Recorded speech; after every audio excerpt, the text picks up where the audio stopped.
Hello, I'm Eric Telford, and thank you for joining the Franklin Center's live school choice webcast with Grover Norquist. We hope you'll all join us today in our conversation by following us at amplifychoice.com. You can tweet along with us there using the hashtag AmplifyChoice. You can also ask questions to Grover or myself using our Twitter handles. I'm at Blame Telford, and Grover is at Grover Norquist. We'd love to have you be a part of the conversation today. Join us. You can also email your questions to us at telford@franklincenterhq.org. That's telford@franklincenterhq.org. Please send us your questions. Love to have you involved. This is an effort we've been doing all week at amplifychoice.com to help get the message out about National School Choice Week and a very important public policy issue. We're extremely pleased to be joined by Grover Norquist today. Grover, I'm going to turn it over to you for some opening remarks, and then we'll jump into the questions. Sure. Well, I think school choice is interesting. Let me start with a story. 1983, I was at one of those retreats that Gingrich and the Conservative Opportunity Society Republicans would hold. Maybe 30 Republicans went to Baltimore or Annapolis for 2 days, for a weekend. And these were the people who thought it was interesting to take a weekend away to think about new and different ideas, things that leadership weren't onto, what the president might not be interested in, but breaking into new stuff. And at the discussion, at some point, somebody talked about school choice. And a very well-known conservative congressman, who you'd recognize the name, said at the time, if you're going to talk about school choice, I am going to have to leave this room because it's off the record meeting. I can't have it said anywhere that I was in a room where something as radical as school choice was discussed. 1983. So that's how far we've come to where today every single Republican in the House and Senate would tell you they're for full school choice. They may define it different ways, but they're for school choice. Many Democrats, elected Democrats, in cities and even state legislators would tell you they're cheerfully for school choice. And a lot of people would tell you they're for choice, but may have it so constricted that you and I wouldn't recognize it as choice. But they're at least paying lip service to the idea. So this is an idea that has come very rapidly. People talk about other issues that have moved quickly, from heck no to, well, of course, we've always thought that way. This is one that's moved very quickly and I think is about to explode in reality. Absolutely. And I know, Grover, you come from Americans for Tax Reform, where you focus a lot on fiscal issues, on limited government, on taxation, and a lot of people on the left will use it as this is a gimmick by the conservatives to try to take money away from public education. Can you talk a little bit about the benefits of school choice? What does it mean to our economy, to our global competitiveness, to the quality of education for children? Sure. Look, monopolies don't work well. They just don't, because they don't have competitors. There's nothing to compare it to. Monopolies always get fat and sloppy and lazy because nobody's ever gaining on them, because they're a monopoly. And the federal government is a really big monopoly, but the 50 states and even school districts that are government-run school districts are a monopoly unless you have school choice. We've always had school choice for the Ted Kennedys and the Nelson Rockefellers. Their kids have always had school choice because they had enough money to pay the taxes for property taxes for schools and to send their kids to nice private schools. What we didn't have was school choice for everybody else. So about maybe 10% of kids go to private school today, either well-to-do people who can afford it or people who, for religious or other reasons, are just determined to make very significant sacrifices. But there are a lot of people in the middle who really want to get their kids into better schools and can't afford to do it under present circumstances because the government's already taken their money away and put it in the public school system. So school choice simply says if the state government is going to spend $5,000 per pupil, what does it matter to the state whether they give that to the school district you're normally assigned to, or give it to the parent and say, take it to any school you want to, public, private, for-profit, online, you, the parent, decide. There are people who, for ideological reasons, believe parents are stupid and can't be trusted and government bureaucrats care more about your children than you do. That doesn't pass the laugh test for most Americans. But that's the thing is, does competition give you a better outcome or a monopoly?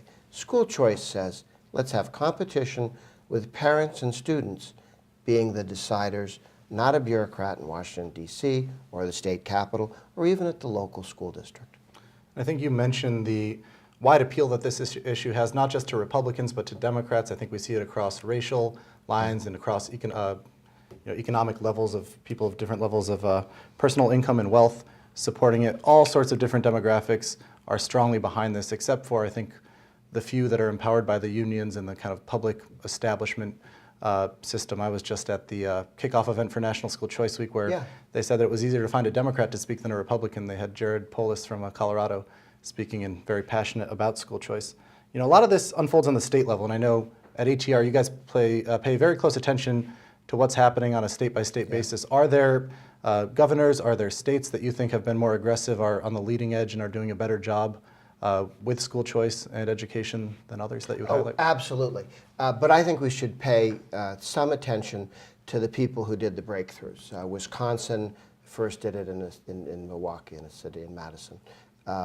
And just a few hundreds and a few thousand to begin with. D.C., the federal Republicans at the national level, forced Clinton to agree to do it in D.C., a few thousand people. Jeb Bush did it for a few thousand people in Florida.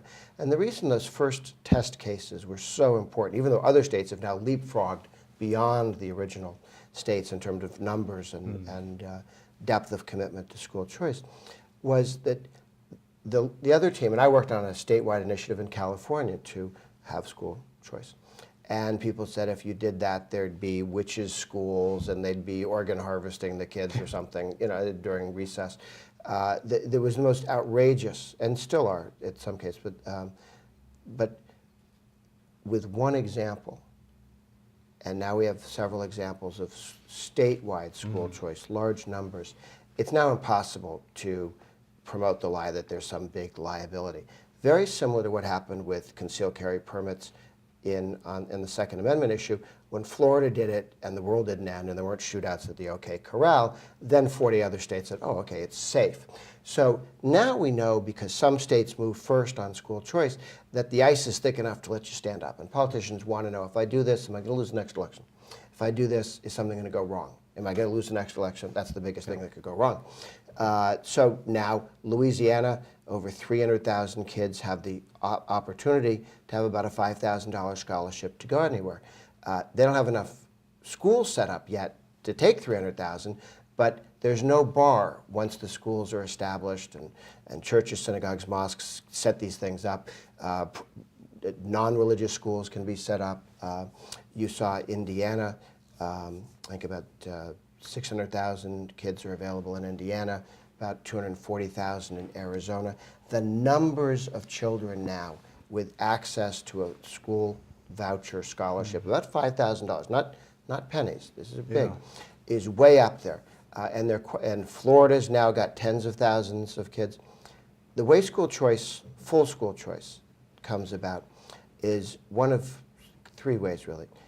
They've been giving vouchers, state-sponsored vouchers, to kids with special needs. And the other team has a hard time going, can't have the special needs kids. Arizona, when we were pushing for school choice years ago, they had a law in Arizona, still do, that if the teachers didn't like you, they could throw you out. They had school choice and send a voucher with you. Okay? But if the parent thought the school wasn't working, not the school didn't think the kid was working, parent had no choice. So we really use that in making the case for school choice in Arizona. I'm sorry, teachers union has school choice, parents don't.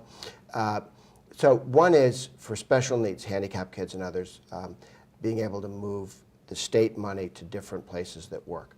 And no public school is going to have the capacity to deal with special needs kids as well as a school set up for special needs kids. Then the other is to get around Blaine law amendments, restrictions on public money, taxpayer money going to parochial schools, which were laws passed around in the 1800s, so kids couldn't go to Catholic schools. Very, very bigoted anti-Catholic movement, unfortunately, in the country.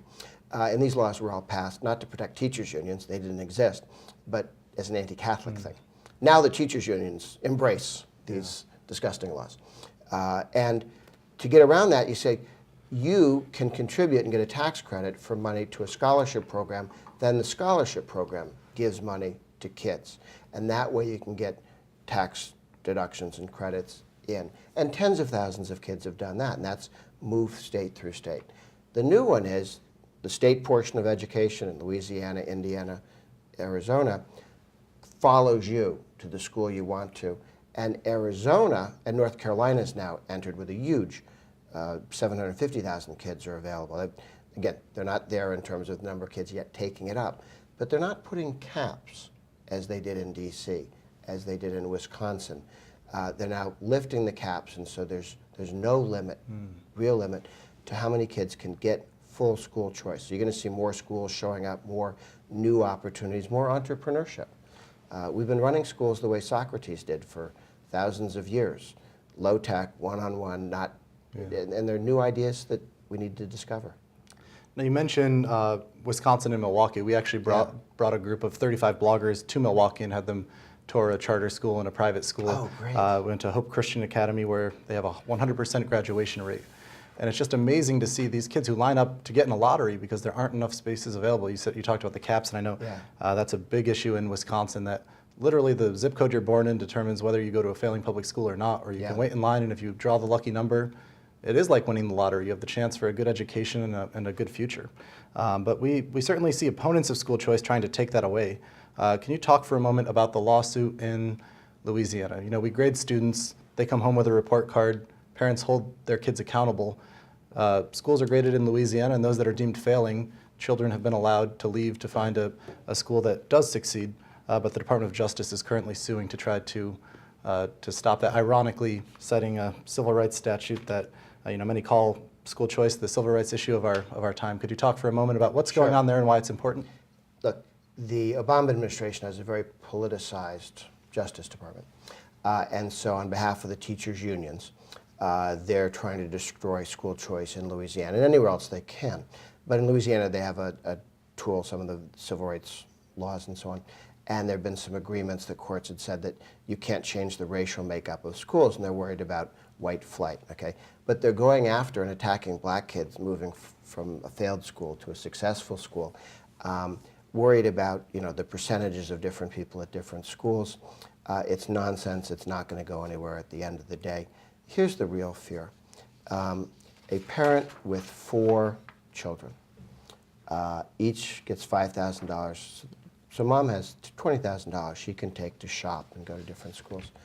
The public school system, the mayor, the government of that local area is going to treat that mother with a respect she's never seen before in her entire life. Now they send her a note and say, okay, wise guy, send your kid to this school, full stop, don't talk to me, don't bother me, don't show up at school and ask any foolish questions. It's a question of control of your children's education, control of your own life, self-respect.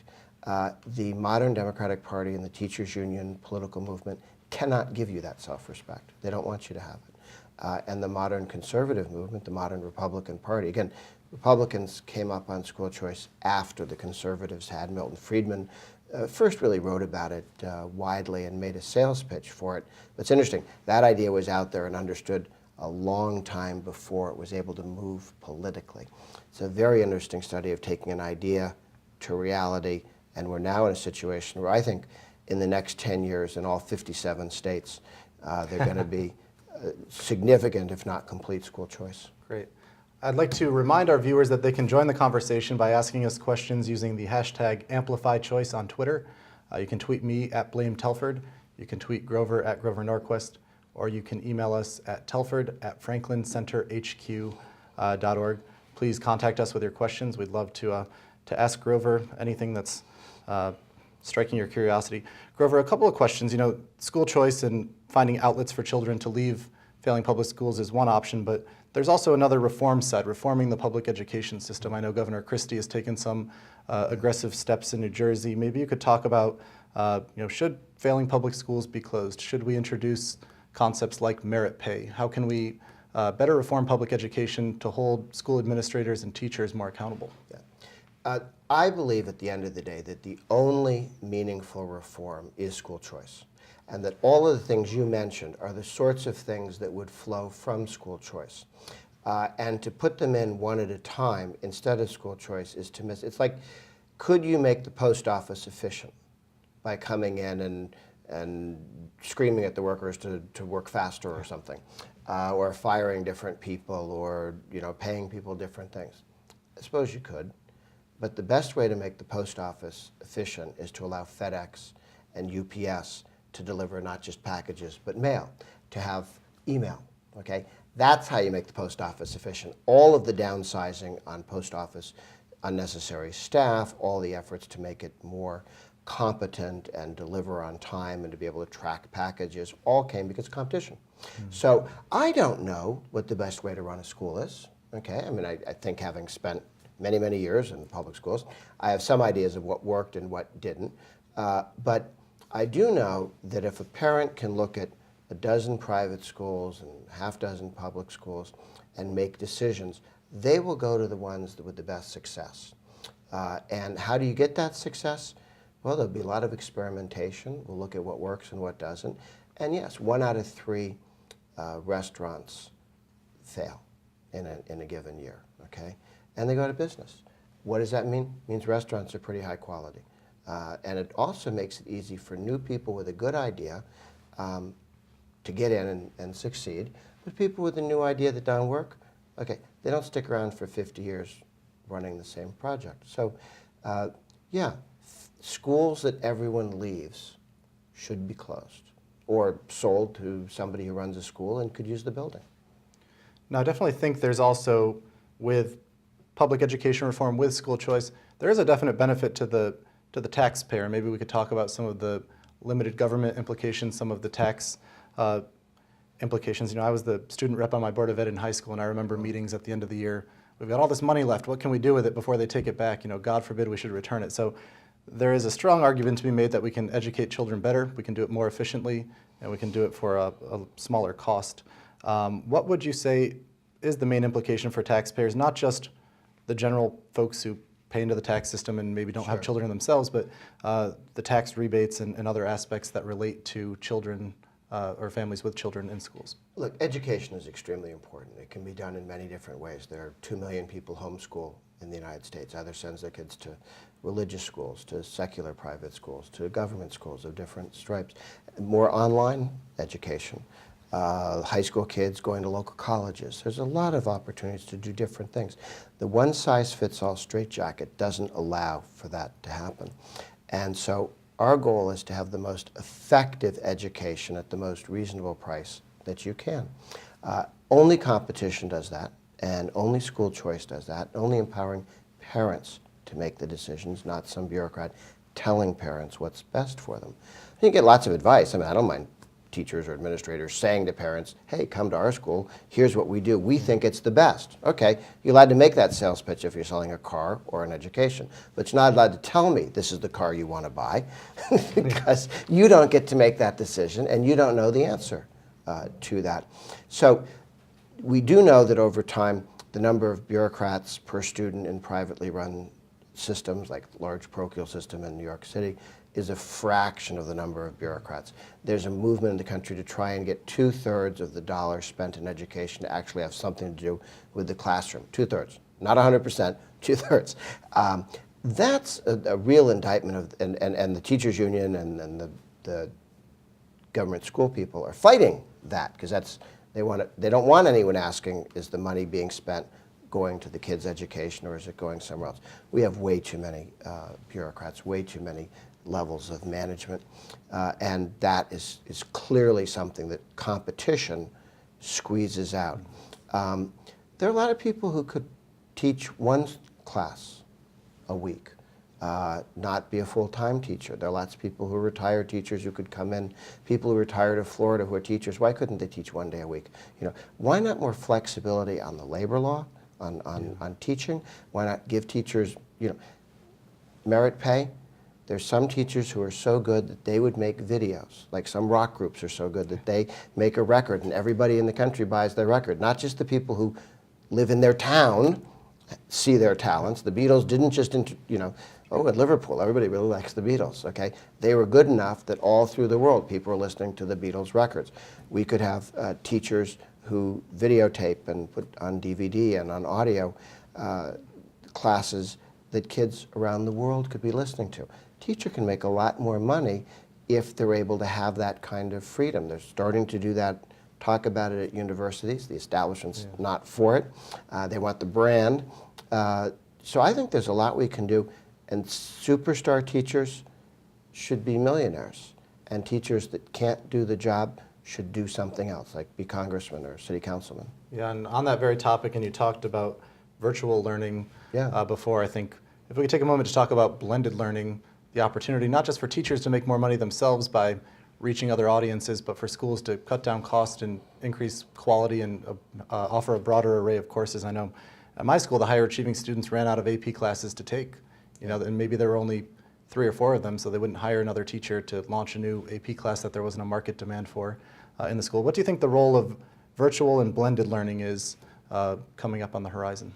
Well, again, the great thing about the free market and freedom is you don't know what's going to work, okay? And so I think, since present rules have restricted a lot of these opportunities, online learning, the technology is just opening up to make MOOCs and online learning more easily accessed.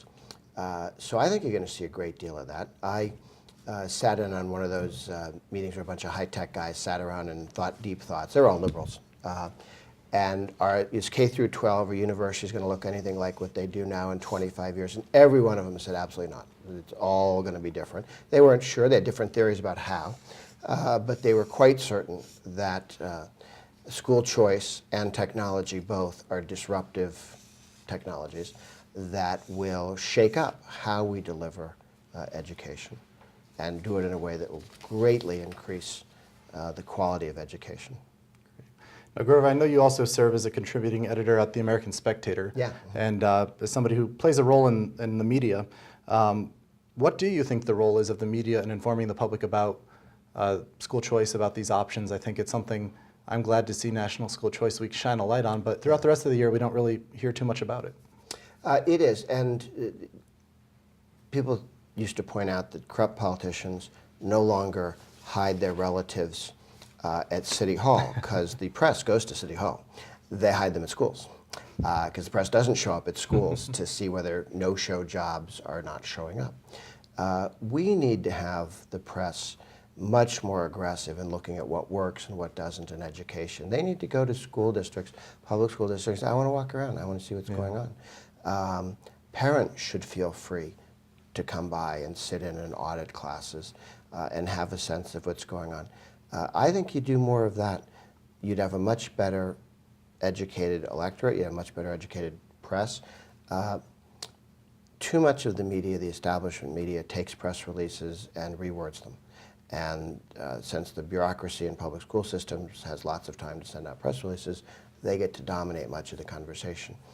On the other hand, there's a whole group of people, high-tech guys, many of them liberal Democrats because of social issues or something, who, when you get them on the issue of school choice and of the public sector teachers unions, they just sound like Barry Goldwater. They've had it with the bureaucratized system. I think even Bill Gates has spent $5 billion trying to help improve education without offending the teachers unions. Discovered you can waste $5 billion, but you don't actually accomplish anything if you're not willing to take on the structures that make education difficult to actually create. Yeah, I think you said it before, how much money actually goes to the classroom. During the recent special Senate election in New Jersey, I remember seeing some ads about the $100 million that Mark Zuckerberg gave to Newark schools.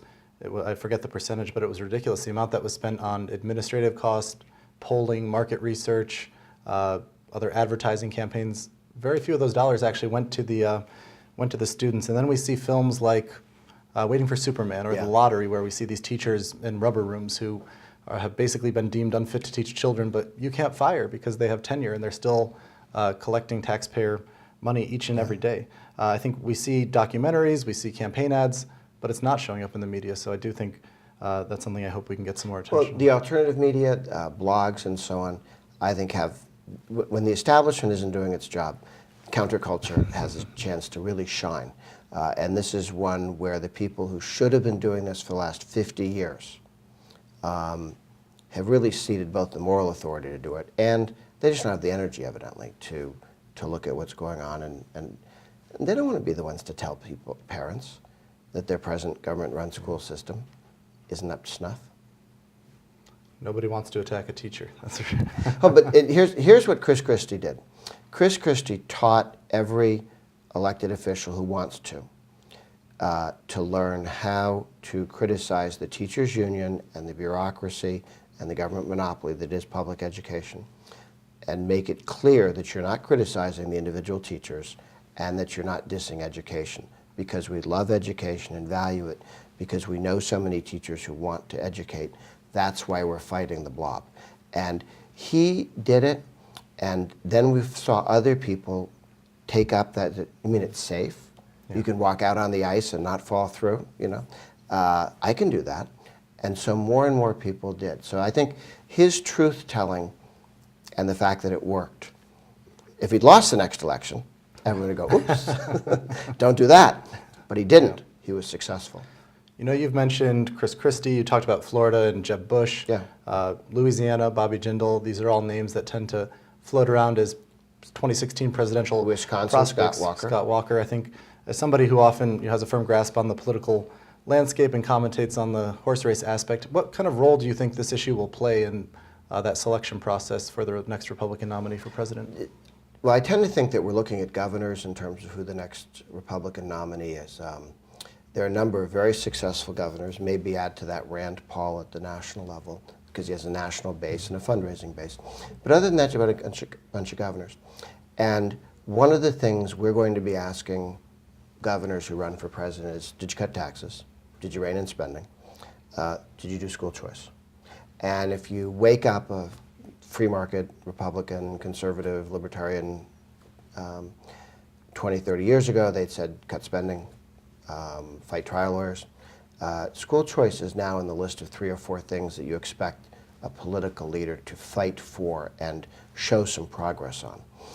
Now, maybe you're in a very difficult state, and there's a reason why the state house is completely run by the other team, but were you fighting for it? What were you doing? How much did you accomplish? It's really become a litmus test of whether you care about education. I think it's a fair cop. It's an accurate litmus test. Great. I want to remind our viewers that they can email us questions at telford@franklincenterhq.org. We have our first one coming in from Rhonda in Tallahassee.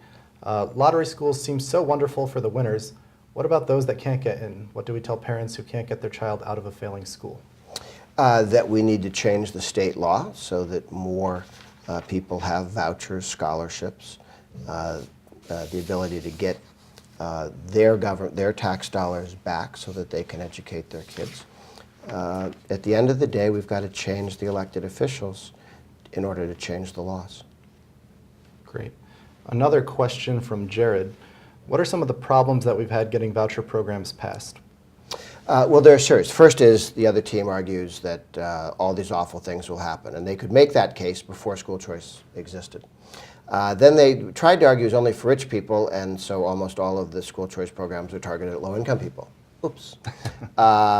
And then they tried to argue that the public school system was working. That lasted about 5 minutes and was laughed off stage, so that really didn't stay very long as an argument. Then there's the constitutional amendments, the Blaine amendments, which were passed in the 1870s, 1880s, targeted at keeping Catholics from sending their kids to parochial schools. They wanted to send them to the government-run schools, so they become Americanized. Those laws are now used to say that you can't take your tax dollars back and go to a school of your choice. So many of the school choice laws have had to be organized around Blaine amendments, or laws in some case. And the good news is, I think at the end of the day, we should be repealing the Blaine amendments because they're put in for pernicious reasons and have pernicious effects. But each of those has been overcome. And the fear, I'm going to try something new and it won't work and something terrible will happen, like I don't win the next election. People are past that because they've now seen a number of states pass mass school choice, large numbers, Louisiana, Indiana, now North Carolina, Arizona. I tend to think Arizona is going to be the model. And there they have a scholarship, about $5,000, that follows you to whatever school you want. And if the private school you go to is only $4,000, you can save $1,000 and put it into a bank account, an education savings account, for college, for a more expensive private school in older years. And they've also, I think, made accommodations for homeschooling, too. Oh. So there you have a wonderful situation where parents can save up for college through the money the government was otherwise going to spend on public schools. Great. We have another question from Jason, and this is on a topic you just mentioned with religious private schools. Should public funds be used for religious private schools if a parent wants to use their money, voucher, tax credit, etc., to send their child to alternative schools? Are we forgetting those tax dollars are paid for by the parents? Well, exactly. I mean, the tax dollars are money that was taken from you, and then the government gives some of it back. And somehow when the government takes your money to turn around and go, now we're going to have strings attached to it, then you could turn around and turn everything into a tax credit. That's one way of avoiding that argument. Some states have done that.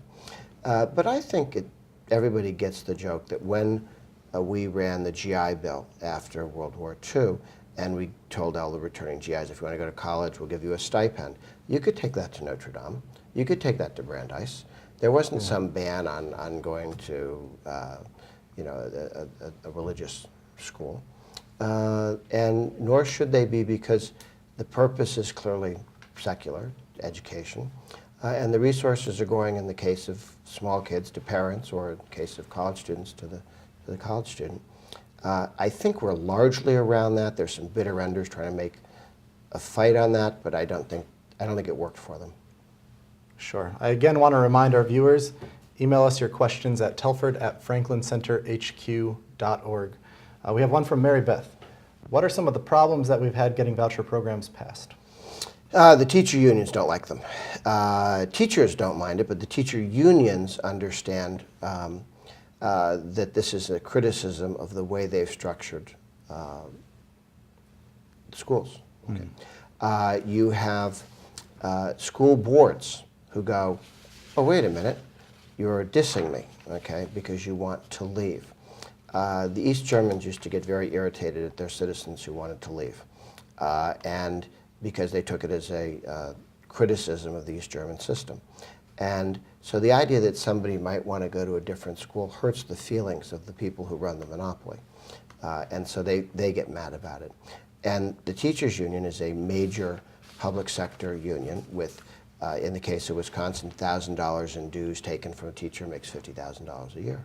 That's a lot of money. $1,000 from a teacher makes $50,000 a year. That money then goes to politicians. So the modern Democratic Party is largely owned at the national level by the teachers unions. There's some cases, John Norquist up in Wisconsin, where that may or not, where that's not the case, but it's a case at the national level. House, Senate, many state legislators are really owned and the property of the teachers unions. Down in Alabama, they were the major funder of the Democratic Party for years and years, probably still are. So the Democratic Party was responding to the unions who paid their way and gave them the money they needed to run campaigns. The fear of the unknown, well, if you have private schools, what would happen from people who weren't certain of them. So those were all, and then the legal obstructions from the Blaine amendments and so on. I think those are the ones that slowed it down, but we've jumped over every one of those hurdles and shown it's safe. It's okay. So I think we're going to see more states move much more rapidly to do that. Now, you also have some parents who spend a lot of money to move to the suburbs, who pay very high house mortgages and very high property taxes because they were told their school was really good. And it's not always true. And so it's unsettling to those parents